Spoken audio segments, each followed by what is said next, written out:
So, lumabas ako ng bahay kasi I feel nagbe-bed rotting na ako sa kwarto and panay scroll lang naman ako doon and kailangan ko ng lumabas. So, naglakad-lakad ako. Actually, di ko alam kung saan ako pupunta.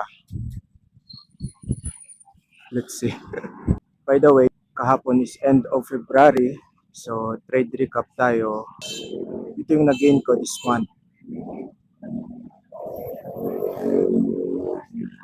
So, napag-isip-isipan ko na challenge yung self ko na ma-reach yung $500 sa account. So, ayun. So, this is Jansky and this is day 1 of reaching my first $500 account. Let's go.